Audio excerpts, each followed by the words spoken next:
반갑습니다. 열린 이야기입니다. 함께 해주신 시간 대단히 감사드립니다. 오늘 영상 끝까지 함께 하시고요. 여러분들에게 꼭 도움이 되시기 바라겠습니다. 또 괜찮은 영상이었다 싶으시면 주변에 소개도 많이 함께 해주시고요. 오늘 주제 내용에서처럼 50대 후반, 60대 초에 절대로 우리가 해서는 안 되는 식습관에 대해서 한번 짚어볼까 합니다. 우리가 알고 있는 기존의 정보들도 있을 수 있고요. 또 나는 이것이 그래도 좋은데 라고 생각하시면서 당뇨와 혈압결정을 하시면서도 드시는 분들이 계시겠죠. 나이가 들면 몸의 상태가 변하죠. 소화 능력도 떨어집니다. 예전에 좋아하던 떡도 먹으면 자주 취하기도 하고, 속도에 맞춰서 식단을 점검하고 운동도 종목이나 시간을 조절해서 나가야만 합니다. 왜냐? 사람마다 다 틀린 몸의 구조, 바이오리듬을 가지고 있기 때문이겠죠. 자, 이보다 더 중요한 거는 우리들이 평소 습관이 건강을 해칠 수 있는지도 살펴보는 일일 겁니다. 미국의 영양 건강 정보 매체 Eat This Not That이라는 곳에서는 점검이 필요한 습관들을 소개했는데요. 한번 짚어보면 아스피린을 매일 복용하는 경우입니다. 우리가 혈전제라는 개념으로 아스피린 복용을 하시는 분들이 많죠. 아스피린은 혈소판 활성을 억제해서 피를 묽게 하는 기능을 가지고 있습니다. 심혈관계 질환을 예방하기 위해서 매일 아스피린을 복용하는 사람들이 있기 때문입니다. 하지만 나이가 50을 넘었다면 이 또한 조심을 해야 한다고 합니다. 출혈 위험이 커지기 때문입니다. 미국의 식품의약국 FDA에 따르면 심장마비나 뇌졸중을 막기 위해서 아스피린을 장복할 필요가 없다라고 합니다. 그래도 아스피린을 먹길 원한다면 여러분들은 꼭 반드시 의사와 상의하시고 그 적정 용량 사람마다 다르기 때문입니다. 따라서 피를 묽게 해야 된다라고 생각하시고 드시는 이 아스피린을 매일 복용하시는 것은 아주 고려를 해야 되는 일이라고 합니다. 두 번째로는 밥을 먹는 것보다 영양제 그리고 건강 보조 식품을 많이 챙겨 먹는 그런 분들 주의하셔야 된다는 얘기인데요. 나이가 들수록 삼시세끼가 무척 중요하죠. 3번 먹는 게 중요합니다. 비타민이나 각종 보충제로 식단에 구멍을 메우려 해서는 안 된다라고 합니다. 건강의 기본은 균형 잡힌 식단을 짜서 내가 실천을 하면서 살아나가는 것이라고 합니다. 전문가들은 비타민 혹은 보충제, 보조식품 등은 건강을 증진하거나 질병을 예방할 수는 없다라고 얘기를 합니다. 따라서 여러분들 좋아하시는 비타민 멀티바이타민 또한 주변에서 많이 좋다라고 하는 건강 보조식품은 가끔가다 비정기적으로 혹은 1년에 한두 번씩 그렇게 드시는 게 어떤가 하고 제안을 하는 경우도 많습니다. 낮잠을 많이 자는 것이 안 좋다고 합니다. 낮잠을 줄이는 게 좋다고 합니다. 나이가 들면 불면에 시달리기가 쉽죠. 따라서 주변에서도 보면 저도 개인적으로 멜라토닌을 복용하시는 분들이 계십니다.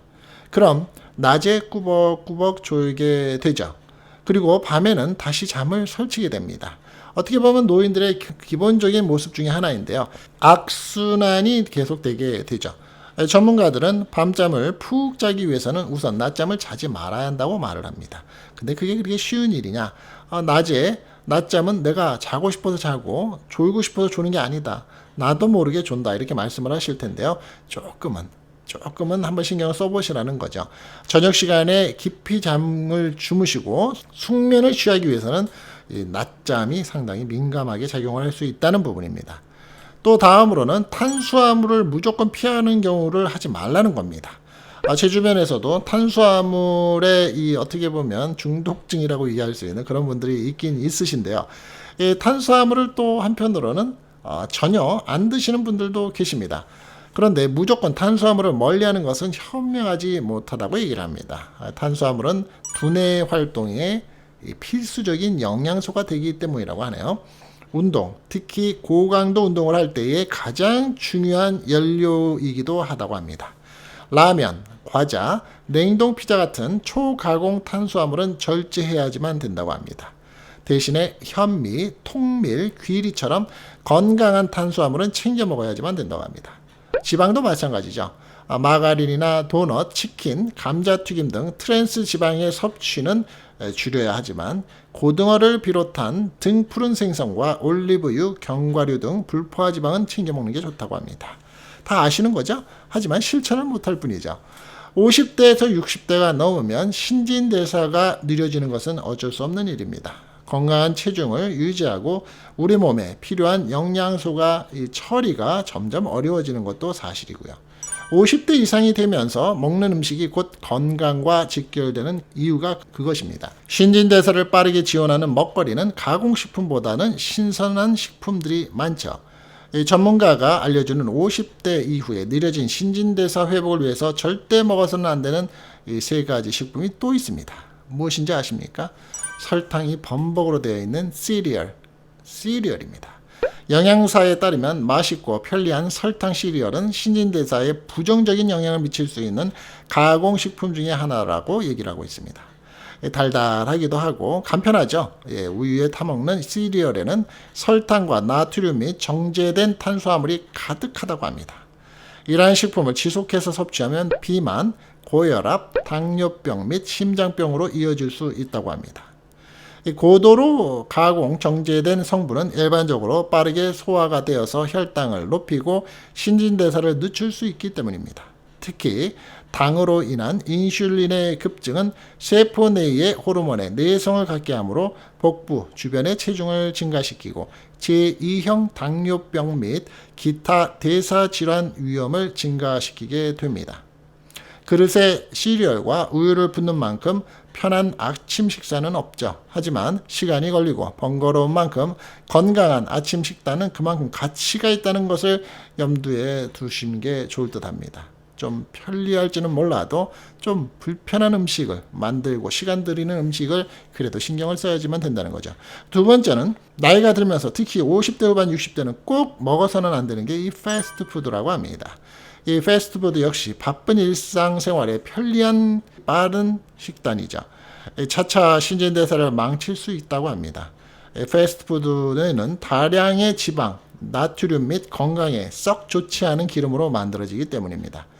지속해서 섭취를 한다면 콜레스테롤의 수치를 높여서 체중 증가, 그리고 비만, 심혈관 질환, 심장병 및 뇌졸중을 불러일으킬 수 있다고 합니다. 물론 가끔 먹는 햄버거 하나가 건강 문제를 극단적으로 일으키지는 않겠죠. 햄버거와 함께 감자튀김 대신에 샐러드, 콜라 대신에 물이나 건강 주스를 곁들이는 것을 추천합니다. 자, 마지막으로는 냉동식품입니다. 냉동식품이 신진대사를 늦추는 이유는 그 안에 함유된 지방과 소금 때문인데요. 냉동식품은 일반적으로 맛을 좋게 하고 장기간 보존하기 위해서 많은 양의 지방과 소금을 넣습니다. 앞서서 언급했듯이 이들은 신진대사를 늦춰서 각종 대사 질환을 유발할 수 있다고 합니다. 가공식품의 또 다른 문제는 영양소가 적고 열량이 높다는 점이라고 합니다. 우리 몸의 온전한 기능 유지를 위해서 필요한 비타민, 미네랄 및 기타 영양소는 적고 대신에 체중 증가와 기타 건강 문제를 일으키는 첨가제가 들어있다고 합니다. 따라서 나중에 먹을 수 있도록 직접 만든 음식을 냉동하는 것과는 다르지만 시판용 냉동식품의 지속적인 섭취는 가급적 피하는 것이 좋다라고 얘기를 하고 있습니다. 자, 어떠십니까? 여러분들 듣다 보면 다 아는 얘기인 것 같은데 라고 얘기를 하시는 분들이 많으실 텐데요. 그래도 중요한 거는 뭡니까? 다 아는 것 같지만 실천을 하는 것입니다. 우리가 40대, 50대가 지나면서 50대 후반과 60대 초에 절대로 안 되는, 먹어서는 안 되는 음식들과 식습관의 종류에 대해서 한번 알아봤는데요. 여러분들 이 중에서라도 50% 이상이라도 여러분들이 줄이실 수 있다면 여러분들의 건강은 50% 이상이 더 좋아지실 거라 믿어 의심치 않습니다. 자, 다음 시간에 또 다른 모습으로 찾아뵙겠습니다. 열린 이야기였습니다. 감사합니다.